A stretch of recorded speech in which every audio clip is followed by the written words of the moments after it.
Thank you very much for coming to our monthly meeting. I'm Al Morales from the Fitchburg Police Department. I'm your chief. I've been here for a year and a half now.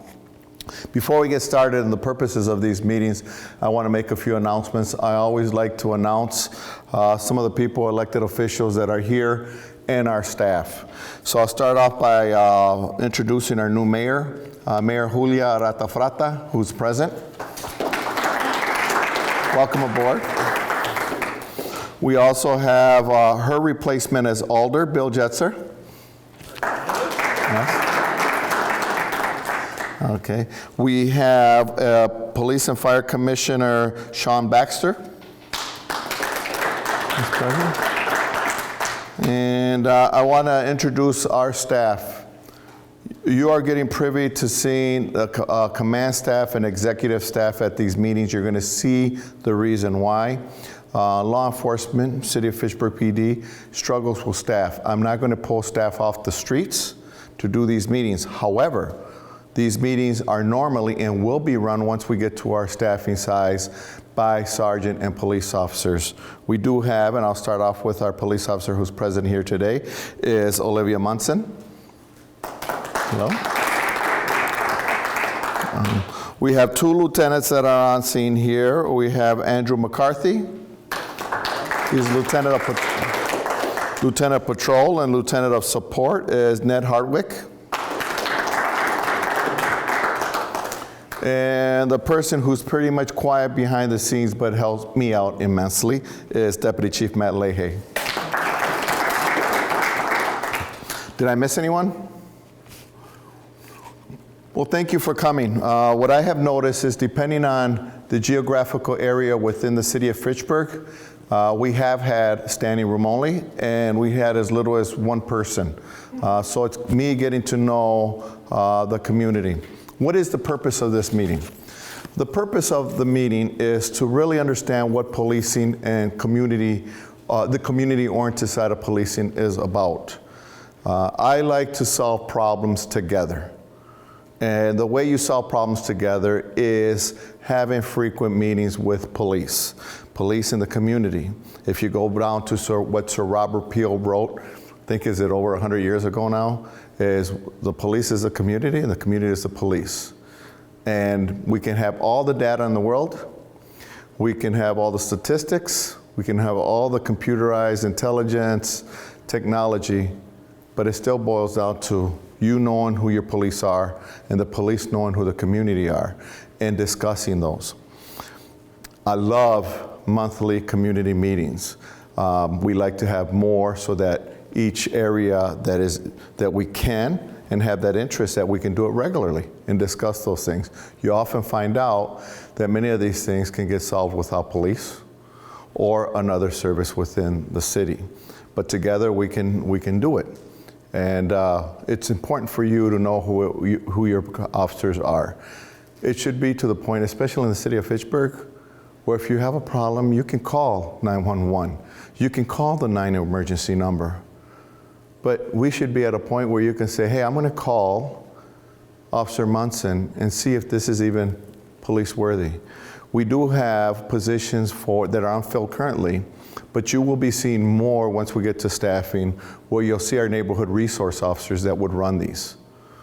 And then when you have that personal call, there's a lot that goes through with that, a lot that we can do and we can accomplish. We will get there.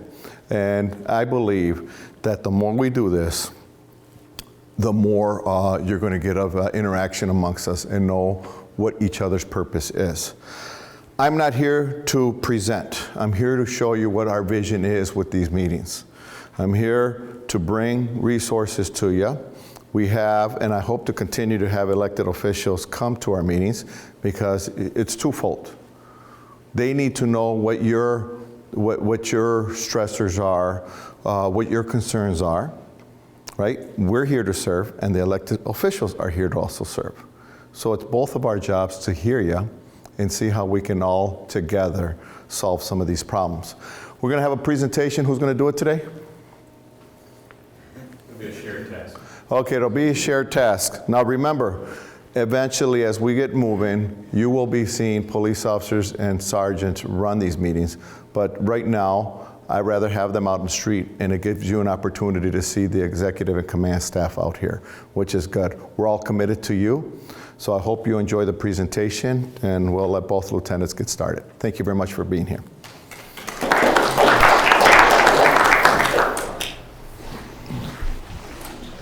So now I'm up front, people can actually see me. My name is Drew McCarthy, as he introduced me earlier a few minutes ago. I got promoted to the patrol lieutenant last fall. Prior to that, I served for 10 years as an officer, and then most recently as a patrol sergeant, second and third shifts prior to this. So in my new role, I'm learning a lot.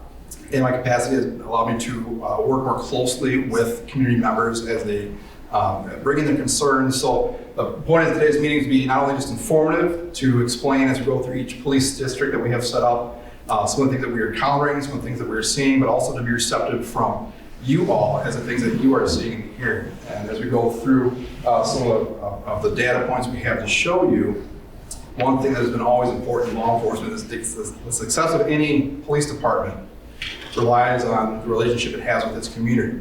Because we can't do our jobs well without hearing from everyone in the community where problems are, what they've seen, what they've heard.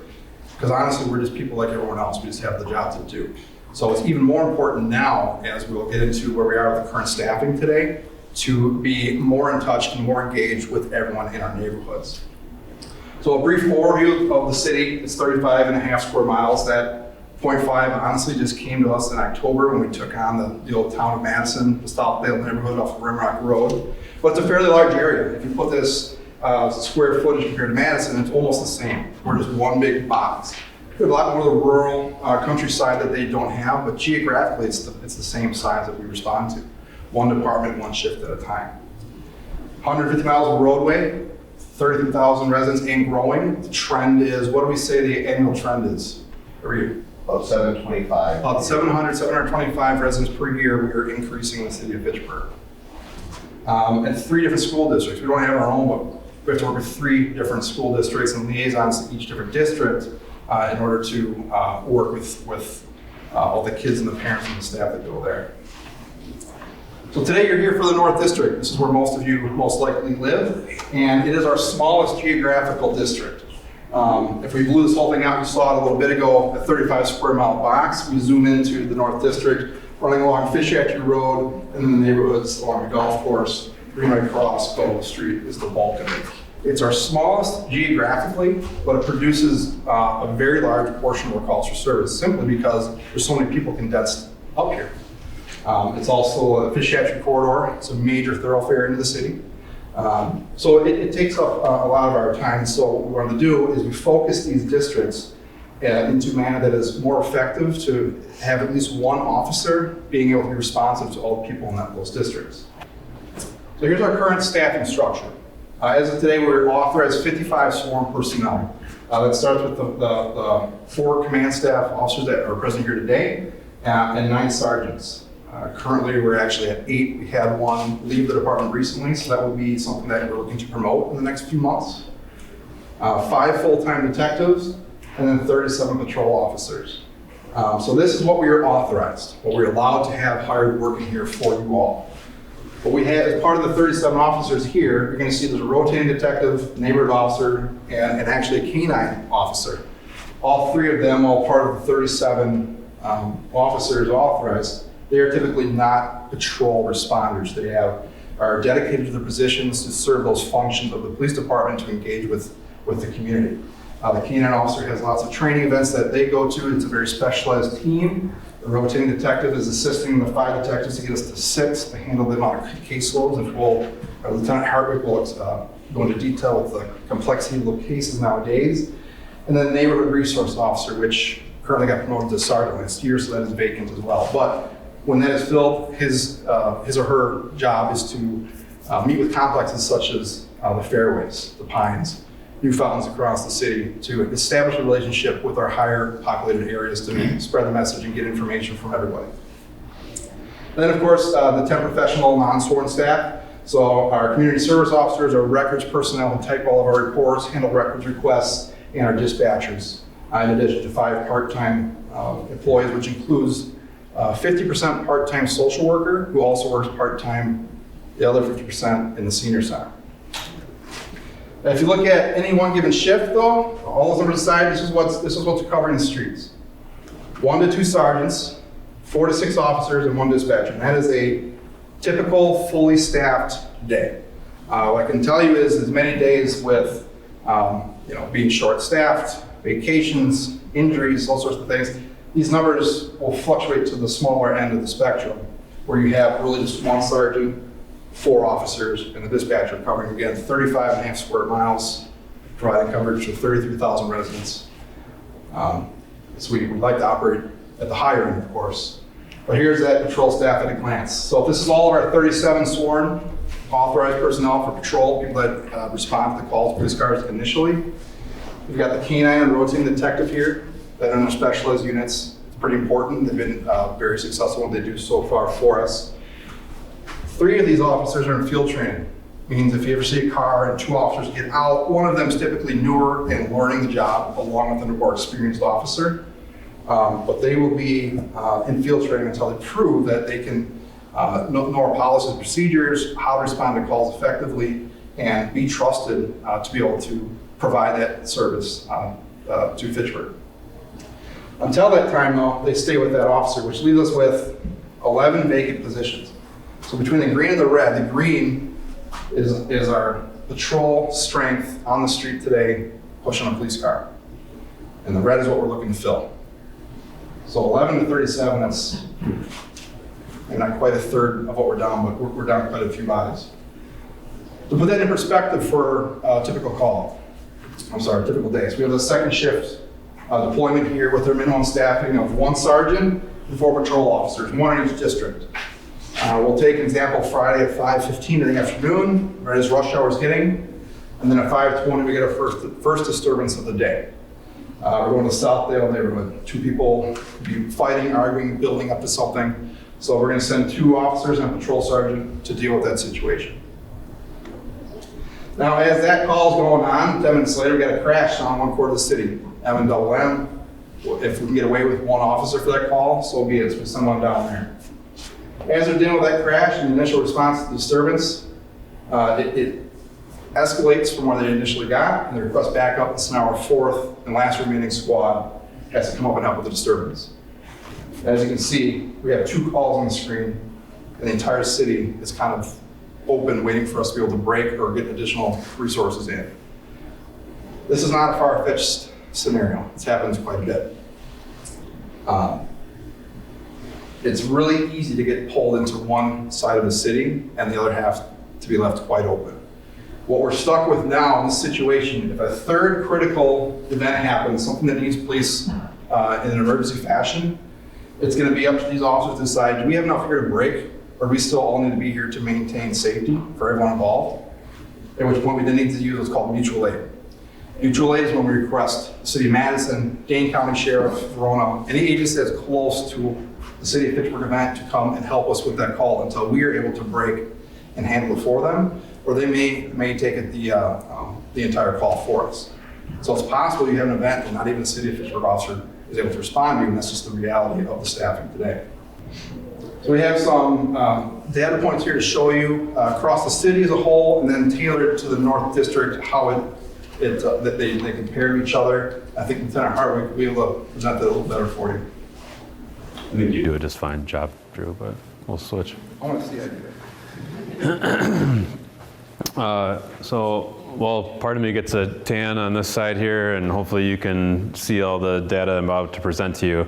I just want to make it clear I'm going to throw a lot of information at you, but it's not really important, the particular numbers. We're going to talk about some general trends in these data points here. So we'll show the actual statistics, and then we'll talk about the overall trend.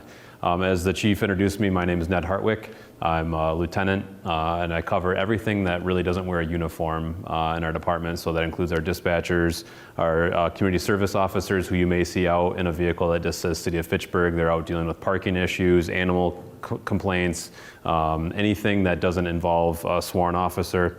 I also supervise our detectives, which takes up a lot of time just because of the number of cases that we have going on. And then I also work with our part-time social worker and our dispatch center. So I'm going to run through some of these numbers here and we'll talk about overall trends.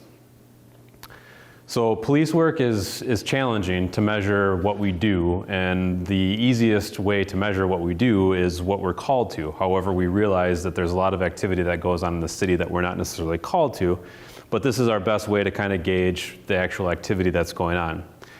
So this chart here is looking at the last 5 years of citywide, so all 35.5 square miles, call for service status. So that means anytime someone calls the police, or a police officer does something in the city, that's what this is tracking here. So officer initiated is any time that there's a traffic stop, an officer gets out of a vehicle and walks around a neighborhood and talks to folks. 911 is pretty self-explanatory. Anytime you call 911 and you need police assistance, that's going to be reflected there in that gold bar. Citizen generated is going to be when you call our non-emergency number. So for a lot of folks, it's kind of new information for them that we have a non-emergency dispatch center. So you can call 608-270-4300 at any time, and you're going to talk to a City of Fitchburg employee that's going to be able to help you. They're familiar with the city, and they're going to be able to navigate that situation with you. The other category there is people are submitting things to our website now, and that also includes when someone may walk into the police department and want to report something or talk to an officer. So the graph here, you can kind of see a couple trends. 2020, the year that everyone would probably like to forget, with the pandemic, you saw a decline in activity as people were changing their way of life, and we changed how we were responding to things in the community. We weren't being as proactive to avoid face-to-face contact. So you have a little bit of a dip there. 2021, when things started to loosen up, activity started to pick up. And last year we saw a little bit of a decline, but we also saw an increase in officer activity because we were trying to get back out there and establish a little sense of normalcy. As Lieutenant McCarthy mentioned, we're going to then dive into the North District to examine what's actually going on in this area, and you see some very similar trends here. So you see the dip into 2020 where all the activity happens. You see 2021, activity starts to pick up. And then you see in 2022, things remained rather consistent as far as especially 911 calls. And when you see these differences here, I mean, we're talking just 100 calls here and 100 calls there. So the activity is fairly consistent throughout the last 5 years. The biggest concern for anyone in the community, I think, is violent crime. Now, it may not necessarily impact everyone in the city, but we're going to talk about how it actually, in a roundabout way, does impact everyone here. Violent crime overall in Fitchburg is not out of control. It is not breaking any records. However, it is of concern, and rightly so. So we're talking aggravated assault. So that's a pretty significant assault. People getting into a significant fight with injuries. Murder is self-explanatory in the last two categories here, rape and robbery. Robbery includes robbery of a business, so a convenience store. It also includes if two people are walking down the sidewalk and meet, and that one person robs another person of their money, their wallet, their cell phone. Fortunately, in the city of Fitchburg, we don't have a lot of stranger-related robberies. Most of the robberies that are recorded between two people involve some sort of known meetup where there's an arrangement to maybe buy something, including illegal drugs. So you can see violent crime, aggravated assaults last year kind of took off a little bit compared to the last few years, but the other numbers are generally staying fairly consistent. This number here is what I really want to focus because in particular it's impacting this neighborhood and gun violence, and it's impacting our entire community. Unfortunately, guns have become very accessible and very common in what we encounter on a daily basis. So this trend here, the black bar, the first bar there is actually indicating gunshot wound victims, so people who are actually shot. And then the gold bar is indicating incidents where we are able to substantiate. So someone calls us and says someone just fired a gun, and we go and we find evidence that a gun was fired. So we're either finding shell casings or we're finding things that are hit by a bullet. So last year we had 31 shots fired incidents. And now the difference between 23 and 31 may not seem pretty significant, but it jumps out at me. And of those 31 recorded shots fired incidents, we recovered 66 shell casings. So that means those are 66 bullets that are flying through the air in the city of Fitchburg, and those things can hit anything. They can travel for a distance, they can hit a car, they can go into a building. We've had numerous buildings that have been struck by gunfire, apartments in this complex that have been struck by gunfire, and obviously all of those bullets have the potential to hit any one of us in the room or any one of our loved ones. So that's concerning to me that we're picking up 66 bullets last year. If we look at violent crime in the North District, you're going to see very similar patterns, with aggravated assault being the predominant violent crime that's occurring in the area. You will also see several robberies, more significant numbers of robberies back in 2018 and 2019. Several of those robberies were robberies of convenience stores, as they're located in gas stations or fast food restaurants that are included on Fish Hatchery Road. Fortunately, those numbers really shrunk last year in 2022. Now, while violent crime is obviously frightening to think about, and we don't want to be impacted by that, probably the biggest category of crime that has impacted the county and everyone in the community is property crime. I mean, every day we turn on the news and hear about a stolen car. Stolen car is taken from this neighborhood, crashed into a house the other day. And that trend has continued has gone on for the last several years. And so you'll see here we have arson, auto theft, burglary, and larceny. So larceny can include someone stealing something from a store. It could be someone stealing something from your car. So that would include larceny. Auto theft, the numbers going back to 2017 is when we started to see the numbers skyrocket. Several years prior to that, we had as few as 4 or 5 cars stolen in the city of Fitchburg, and now we're up into the 70s. So you see that number increasing and staying fairly consistent. The biggest, one of the main numbers that I point to, though, as kind of changing is the number of burglaries. So if you see in 2020, we had 107 burglaries. The majority of those burglaries were to occupied apartments or homes where people are sleeping overnight and people are going into those places and typically taking car keys to then steal a car. So this is citywide property crime, and you'll see property crime in the North District is looking relatively consistent. Stolen cars in particular, you have 24 ranging up to 27 and then down to 23 last year. Now the one concerning thing I want to talk about is that so far year to date in the North District, we've already seen 24 stolen cars. So we're already at what we had last year in this district so far. The primary driver of that, has everyone heard of the trend with Hyundais and Kias? So the Kia Boys was a group that became popular out of Milwaukee, and they went on TikTok and they put out a video talking about how easy it is to steal these cars because there's a vulnerability with their ignition system. And so what we see cars that have a window smashed to get into the car, and then in a sense what they're doing is hot wiring that car, like how people used to steal cars. So from 2011 to 2018, nearly every car manufactured by Hyundai or Kia has this vulnerability if it doesn't have a push start. So in one night, we recorded in this neighborhood, so Leopold, Whispering Pines, Pike Drive, just to the north of us here, we had 5 cars that were stolen and a 6th car that was attempted to be stolen. So the concerning part about what happens with these cars is that these cars are then used to get primarily youth that are committing these crimes, kids anywhere from the age of 12 to 17 that are committing these crimes. They then get to any part of the county in any given night and then continue to commit those crimes throughout the night. And they are active from 10 o'clock at night until about 5 o'clock in the morning, going into people's homes, stealing other cars, taking guns from cars that are unlocked. They're not forcing entry, they're just going into these cars. So then it's no surprise for us when we see more and more guns on the street. Also of note and of concern, particularly to me, are 3 shots fired incidents that were recorded in the North District, and most of them were recorded in this stretch right here along Post Road. And the most disturbing part to me is that when investigating one of the incidents back in March, we talked to several residents who basically said, look, we don't even call the police anymore. We just get used to the sound of gunfire at night. Does that seem okay to anyone in here? That we're just okay with the sound of gunfire? And that's just an accepted fact? I mean, overall, Dane County, Fitchburg, Madison is a very safe community, very safe place to live. But we should not be opening the door for us to be okay with the sound of gunfire at night.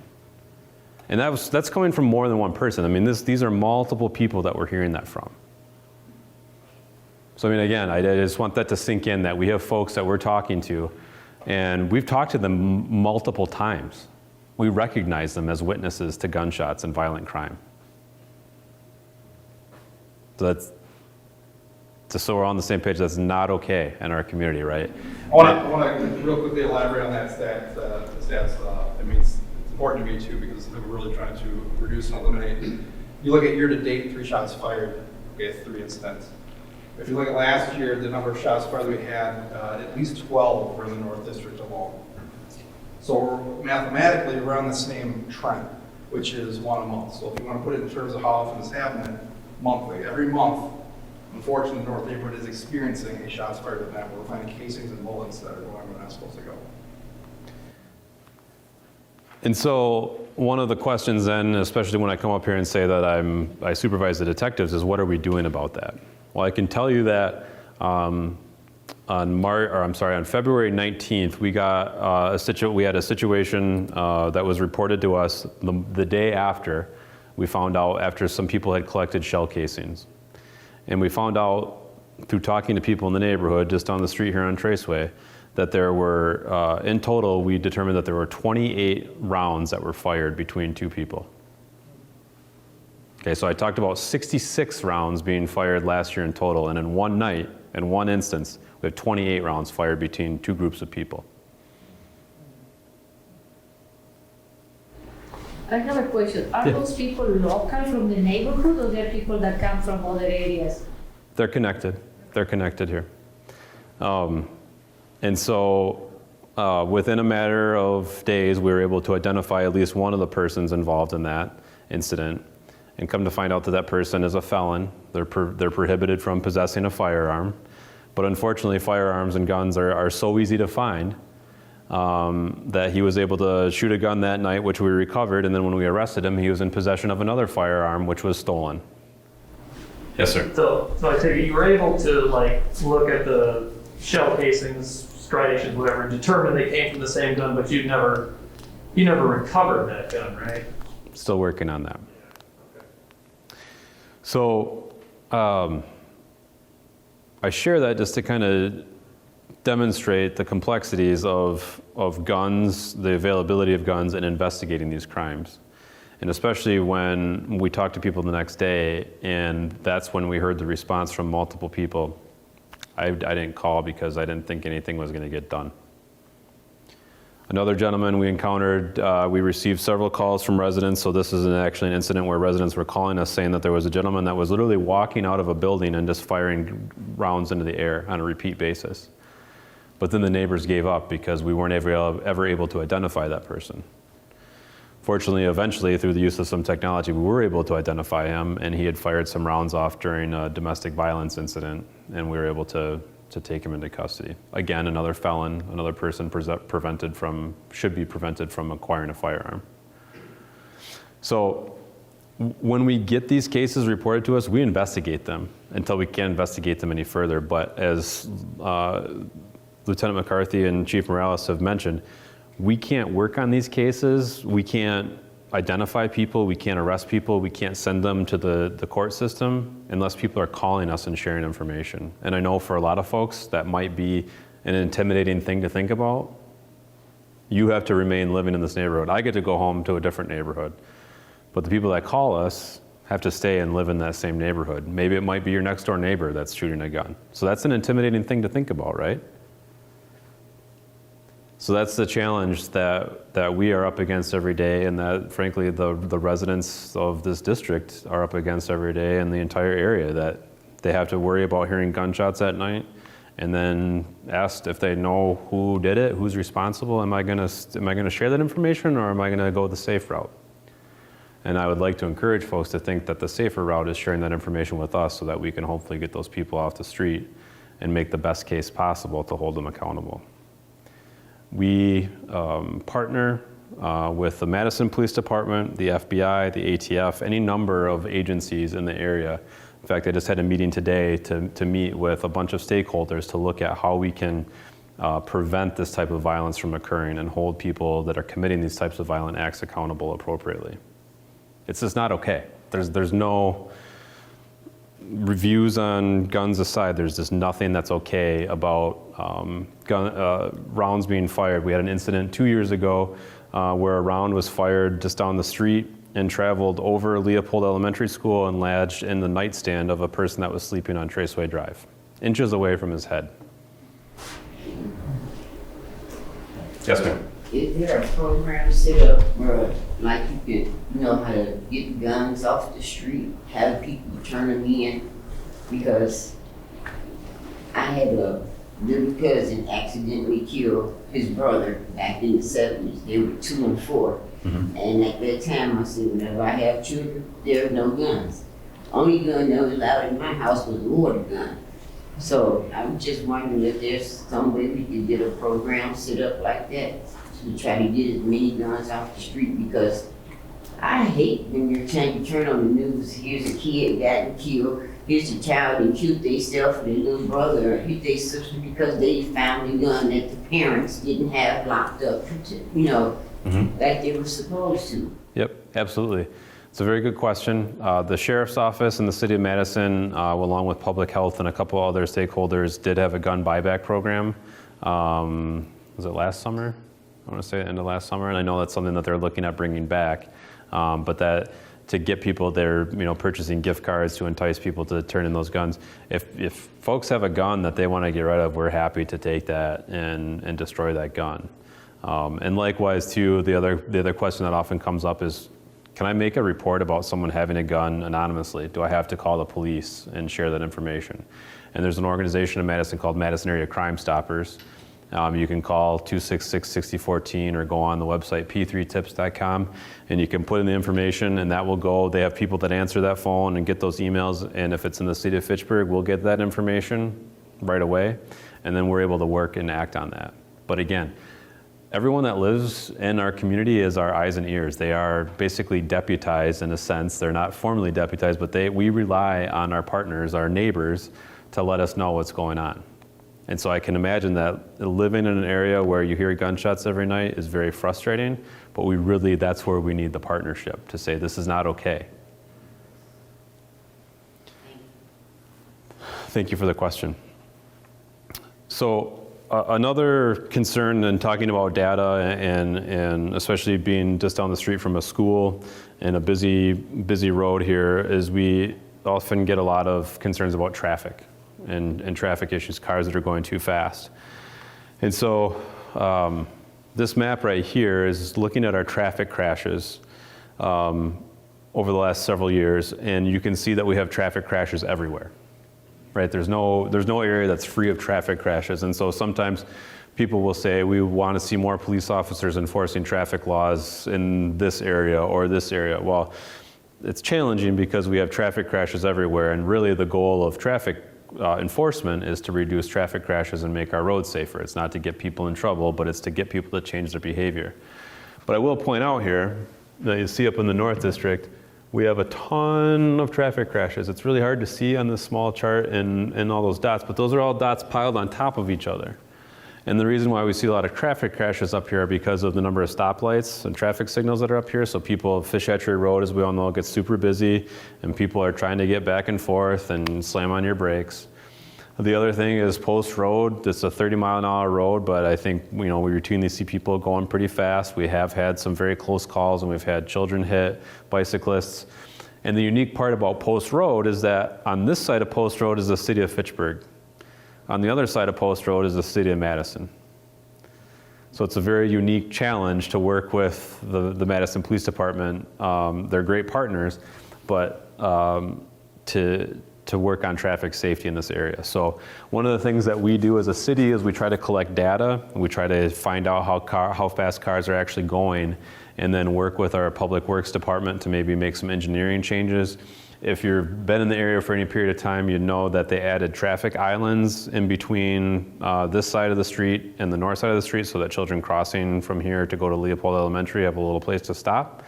So those types of things change as we collect data and we look at traffic crashes. So again, before I gave you all these numbers, I promised that I was going to give you some trends, right? So I'm not going to quiz anyone in here about how many robberies we had in 2020. It's really not important. What's really important to know is that there's a bigger picture at play here, in that our crime numbers that are reported to us, those are the things that are reported to us. They're not actually the things that are happening, because we know a lot of crime goes unreported. Our crime numbers are going to ebb and flow. We're going to have years where we have a lot of activity, and sometimes a lot of activity in a certain area, and there are going to be years where things kind of slow down a little bit. The one change that has exploded exponentially is that our work has become much more labor intensive. And that means that anytime we're investigating something now, we have 10 more things to handle than we did maybe 10 years ago, maybe even a couple years ago. So if you think of how many people have a cell phone in their pocket right now that records video. So if someone sees an incident, we're getting the cell phone video. How many people see video at a business? You know, it used to just be maybe one camera above the register. Now you go into a business and there's cameras in every corner. You go into people's apartments and homes and there's much smaller residential type cameras. So just reviewing that footage alone can take hours for even a minor investigation. Now, the other thing about cell phones that everyone has in their pocket is that is a treasure trove of information and evidence when criminals are engaging in crimes, because it's tracking where you're going, it's tracking who you're talking to, pictures that you're taking, and all that type of information is stuff that with a search warrant, we're not just looking in it without any sort of legal authorization, but if we have a major crime and we arrest someone, we're looking at amount of data in your cell phone that used to take up an entire room, if you think about storage of computer data. And so we have to take time to do that, and that takes a lot of resources. So our work has become much more labor intensive. As a result, we have less time to do the fun things that we like to do. Like a couple years ago, we had our community night out event here with partnership with the Fairways. We like to get out and play basketball. We like to have coffee with the cop and have events where we can have conversations with you all when it's not an emergency. People don't call us and say, hey, I'm having a really good day. We're having a birthday party. Do you want to come over and talk about all the good things that are happening in my life right now? Right? I mean, has anyone in here ever called us for that? We would love to come if you're having a birthday party, but yeah. But people don't call us for that, right? People call us when something really bad is happening. And a lot of times it's the worst thing that's ever happened to them. So what we like to do when we have the time is to get out and walk around, to shake hands, to hand out stickers, to make relationships so that people can see us as humans. And this is one of the points that the chief mentioned that we really want to do with these meetings. So we have less time to do that because we have fewer people and our workload is increasing. And then on top of it too, anytime you drive anywhere in the city of Fitchburg, depending on no matter which direction you go, we're growing. We added the town of Madison, so that's a built-in growth right there. We added 1,300 residents and quite a few apartment buildings and businesses. But then if you drive east, west, south, doesn't matter which direction you go, more apartments, more businesses. So that means more calls, more work. So hopefully I gave you a little bit of a snapshot of really what it is that we are encountering, and more importantly, what's going on in your community, what's going on in your district, the things that are impacting you. So this is really the important time for us to hear your questions, your concerns, and your feedback, because again, we can't be everywhere at once. We can't be on every street corner. We can't be in your neighborhood to learn what's going on. So if anyone has any questions, any concerns, any feedback, now would be an awesome opportunity to share that, but we're always accessible. Have any questions out there? You can try to stump me. Go ahead. Something I've always wondered about. Can you just if you have a registered gun, is that what you do, you register them? Can you just leave your gun like on your dresser, unlocked, loaded, Yeah, there are no safe storage laws in Wisconsin. There's no law saying they can't be, wow. There's in fact, there's not even a law saying that if you leave a gun in a car, that you have to lock your car. Wow. That's very So I was just having a conversation with an officer not too long ago, but when I started almost 15 years ago, it was a pretty rare occasion that you would find a gun when you would interact with someone. Now it's, if you don't find a gun, it's kind of a strange occurrence. And I'm not talking all the nice people that are in here. I'm talking about folks that are calling us because there's something going on, or there's some sort of situation that we're investigating. But it is not uncommon anymore. Yes, sir. Yeah. Okay, so like say somebody turn a gun in. Do they ask you all kind of questions about the gun or anything? Nope. When I was in Chicago, somebody turned a gun in and they had looked at it and they told them that their gun was in a crime thing, so they took him to jail. And, so he would just turn it in. And so when they, so I just, Bring it in. Tell us about it. Call us. We'll pick it up. I don't want a gun. If we can take a gun off the street, I'm not going to be concerned about where it's coming from or what you know about it or don't know about it. So you're not going to go to jail. This may be a question more for the chief, I'm not sure, but for a city the size of Fitchburg with the population it has and the makeup and the action here, is the budget the police department has adequate to cover what needs to be done? I will And defer that's that a question that we to have the the chief. mayor and council member here. My thoughts. We have established a plan, and this will go for city services. And yes, I could say, do we need a budget? I'm sorry. Can we see a budget? Yes, but it's a growing city. So Fitchburg is in a unique position, and the closest city in Dane County that I would say is struggling as well as Sun Prairie. We're both the fastest growing cities in Dane County. With that comes challenges. And in those challenges is when you have a community growing, I think Sun Prairie is closer to 1,000 residents a year. Fitchburg is at more like 725 a year. More residents require more city services, and that's a balancing act. So I'll tell you, yeah, we're growing and we need a bigger budget, but it's a balancing act. And the mayor can maybe bring some more of this up, but it's a balancing act with additional city services. People want their garbage cleaned, picked up, not clean. They want their garbage picked up. You want your parks. You want your services, but at the same time, you need some essential services, like if you need emergency, if there's an emergency that requires police, you want the police. And you also want medical through the fire department if those are, if you need help there. So not to blame or push blame on anybody, but Fitchburg is in a unique situation where we're growing and we are going to need those services. And these are things that we bring up to the public. How we do it, I'll leave that decision up to the elected officials to make. But sure, we do. And as we continue to grow, that's going to be your challenge. I guess the related question is, a lot of entities are having trouble finding workers. What's the market for police officers? That's a great question. I'm just, my mic is falling off. That is a great question. And I'll try to bring it down in a quicker version, because that's a presentation in itself. But there's events in 2020 that have negatively impacted law enforcement. Another reason why we're having these community meetings is law enforcement has to get back out there, and we have to promote our image. Law enforcement has taken, pushed back in years of what we were doing to prepare ourselves and be better professionals in the 21st century. When people say, what is law enforcement doing to advance? We've done a lot since the 80s. There's a lot that has a lot of studies, a lot of changes that we've done to work with the community.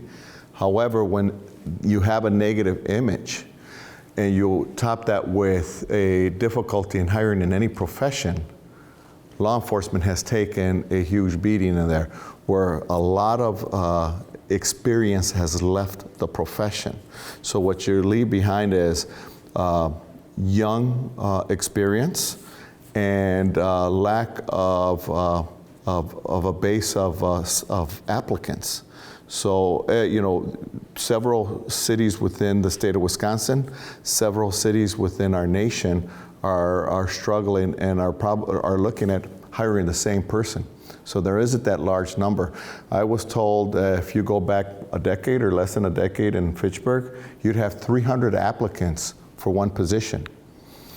I can tell you that we've had in 2 months 2 separate processes, and maybe we get 15 applicants, and out of that less than 5, and then after the 5, people fail the background and you come up with maybe 2. It's just a very difficult process. Risk management wise, we need to do extensive backgrounds. You need to pass physicals, medicals, psychologicals, and medicals. Those are all things that are true in this profession, and it's very difficult to get qualified candidates. But this is part of the profession. One of the reasons why we're presenting to you all here today that these are challenges in law enforcement, and this is where we really want to show you, and I'm going to tell you this because this is my second career in law enforcement, and you do really have a classy organization. I could tell you the things you see on TV. I'm looking at an incident like that, and I can't talk. I haven't been told of an incident like that happening in the recent 20, 30 years with the city of Fitchburg. They're class act. You should be proud to have a great police department, despite of all those challenges. What you've seen on TV is not happening in the city of Fitchburg. And that's one thing I can say I'm proud to be a part of, and you should be proud that you have an organization like that. I hope I answered your question. I was just wondering what Officer Sergeant Morales. said concerning and what the gentleman here said. Is there some way we could set up get started with a neighborhood watch program or something? Because nowadays you can't discipline the children like I used to. I used to get a whooping for doing one thing. I get 4 whoopings. But that's how it was when I grew up, and I appreciate everyone my mom and dad gave me. Oh, yeah. And you see a child out here fighting, and you go and break it up, and the kid get to cussing at you. I mean, half of them can't even spell the word that's coming out their mouth. But then you go to the parent, and the parent is worse than the child. So, that's why I was wondering, could it be we get a neighborhood watch program or something going, because something's got to be done. These kids nowadays is just off the chain. That's right. So I neglected to share with you, but we are fortunate enough to have a representative from the management company here that manages the 3 complexes up in the area here. So Suzanne is the regional manager here, and yep, she's top notch. So we've had some conversations at all the complexes up here about starting a bit of, I don't necessarily like to call it neighborhood watch, but the same point where we have a group of people that are connected and communicating with each other to share information and to be more aware. Because I don't know about everyone in here, but I see a lot of people out and I see a lot of people connected to their phone, but they're not connected to their next door neighbor. They might not know how to get a hold of the next door neighbor, or, hey, I know that these kids belong at this apartment down the hall, but I don't know their mom's name or how to get a hold of them. So, I can't say, oh, I'm gonna call this kid's mom and let him know that he's acting a fool down here on the street and that he better come and, get picked up before something happens. So that's what we're trying to build towards, to have a connected network of folks that can be informed about things to look out for, and to kind of be an advocate for their neighbors, and then also to share information. So that's work that's being done. But however, one of the challenges that we run up to is that we are struggling to have that neighborhood officer, and we were really proud to have that position because they were able to spend all of their time just doing that. But I would love to work with you and to work with Suzanne and everybody up here to kind of get that built up. Yes, sir. Can you say a few words about the Neighborhood Navigator program?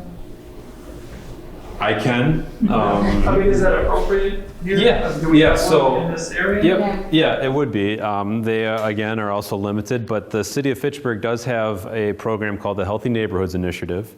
And there are several neighborhoods in the city that have been identified based on a variety of statistics and measures that can use some assistance. And through some grant funding through Dane County, this neighborhood is actually the focus, am I correct, for this year? So there are 2 residents of the neighborhood that are being paid to help work with residents to get them connected to other resources and to build a sense of neighborhood and networking. And so I don't know if the mayor wants to speak any further on the Neighborhood Navigator program, but that would probably be a great way to get that going. Yeah, no, that one is, we have 2 part-time people that they work in this area. This is a priority area, and they're bilingual. So, because we have a lot of, big Latino community in this area too.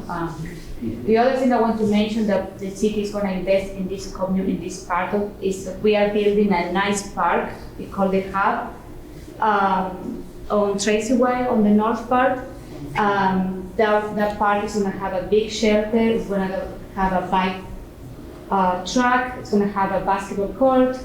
So the idea is also, if we bring both those amenities, the shelter is going to have a couple of offices where, the community police officers can be here, the neighborhood navigator, they're going to have a place there, the library can bring some activity to do here with the kids during the summertime. So this project is coming. It was approved by the council. We are working with the management company here, the owner of the land, to remove a couple of easements, but the construction is going to start this year. So maybe for next year we are going to have a great park there for all of you. And the idea is to invest here in this area too, because you don't have a place, a nice park here. You have this area, but you have to pay to play. It's a golf course. Yeah. But I think if we invest on those facility and infrastructure, that one is going to help also, to alleviate, to mitigate some of the activity that we don't like to see in this area, maybe. So. I think the overall theme, and when I was an officer, I worked with the neighborhood association that used to exist up here, the Leopold Neighborhood Association, and so we'd attend regular meetings, and over time that neighborhood association dissolved. And one of the themes that we're trying to reiterate to everyone is a connected community, meaning neighbors that recognize each other, neighbors that know how to navigate services, that know where to go for help, that know what number to call, becomes a much healthier community. And a healthier community and a connected community becomes more resistant to crime and disorder, in dealing with what some people might consider to be a minor thing, but a broken down vehicle that sits on the street, broken light fixtures, things like that affect your quality of life. And then when people see that those things aren't taken care of, then other things seem to not get taken care of. And so we really want to have a connected and a healthier community, and that's really the goal of the Healthy Neighborhoods Initiative, is to get people together so that instead of pockets of apartment complexes and residences and businesses, we're one Fitchburg community. Any other questions?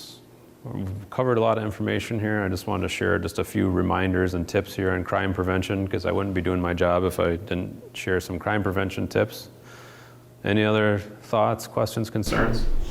So you did share a lot of statistics. I think it's probably important to let everybody know Fitchburg is not unusual. All the numbers you presented are, low average to average for communities of this size, right? Mm-hmm. I did have one question though on the very first set of numbers you put up. If you added up all of those calls to the police, including the officer initiated and everything, it worked out to like 25,000 a year. That seems like a lot, for 30,000 people. Is that, do you have any insight into whether that's usual?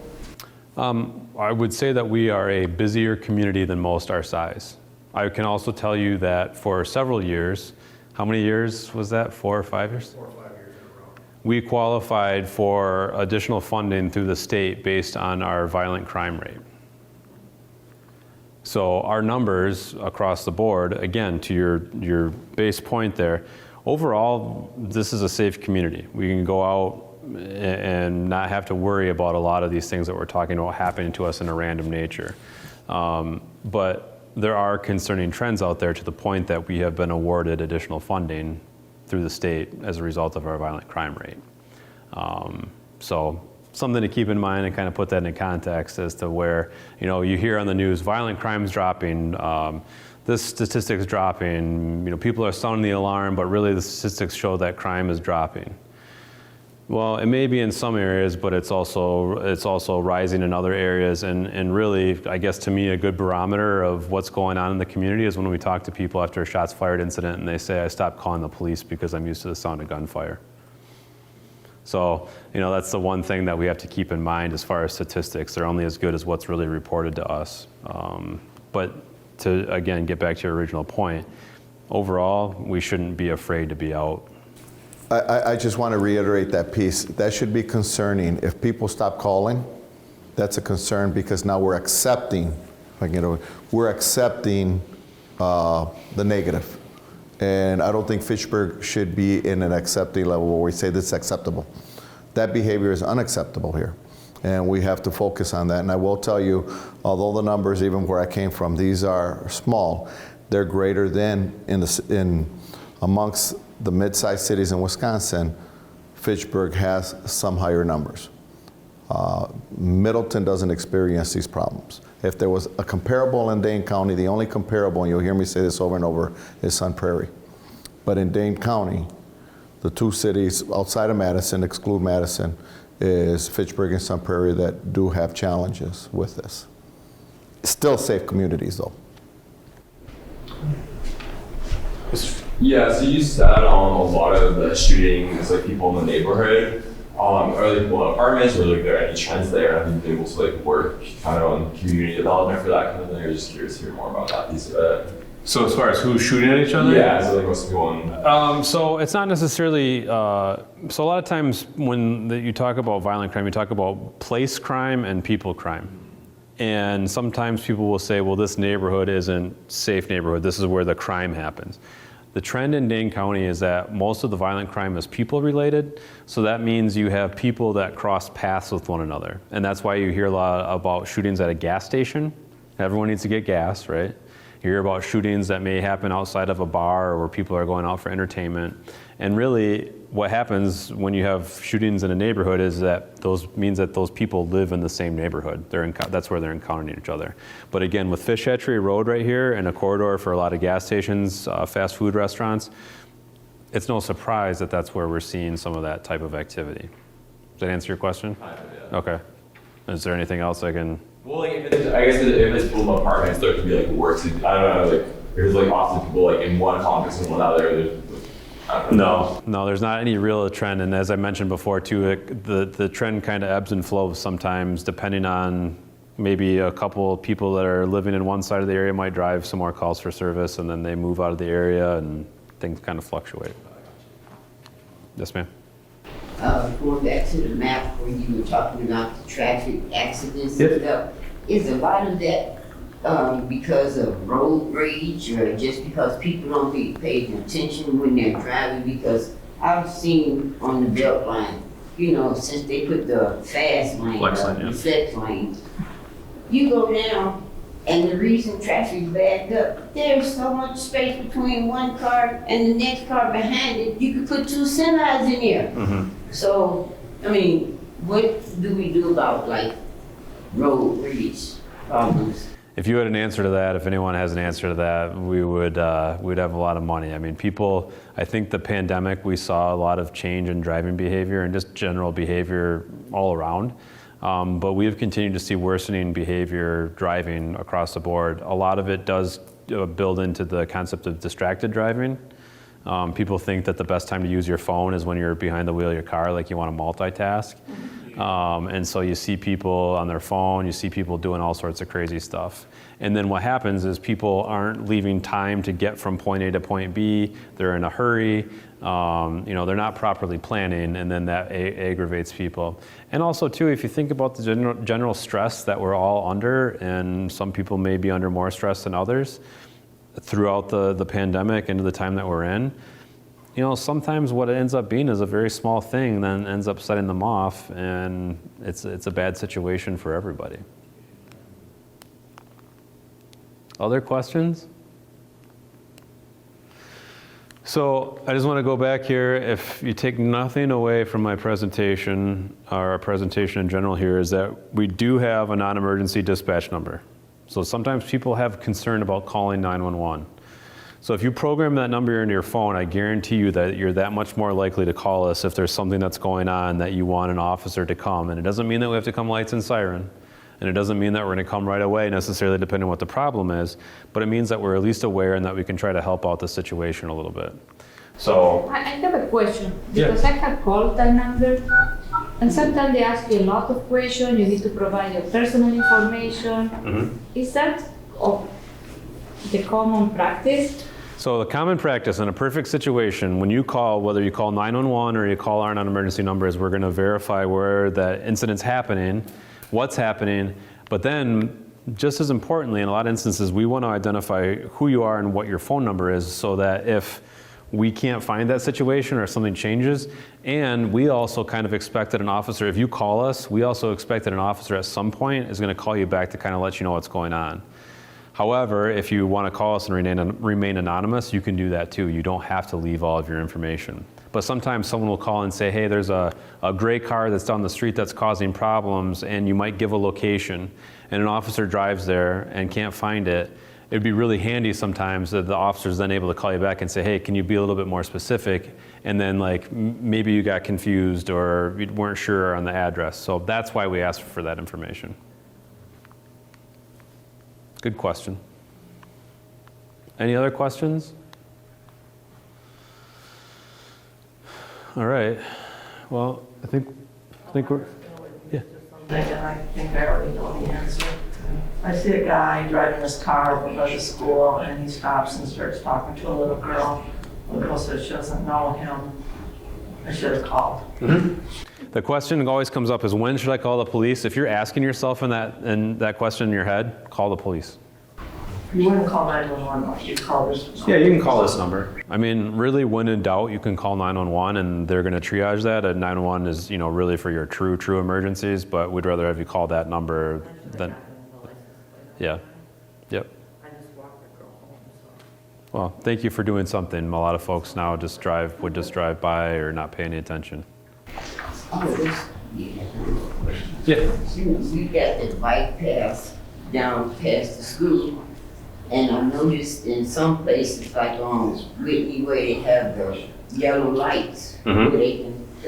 Well, how do you go about getting one for the bike path? Because I think those do help as far as keeping people safe, as far as crossing the streets and stuff. Yep. And so that's a great point. We have a couple of those in the city of Fitchburg at other locations where traffic is usually moving a lot faster, but I do agree, especially with the school here.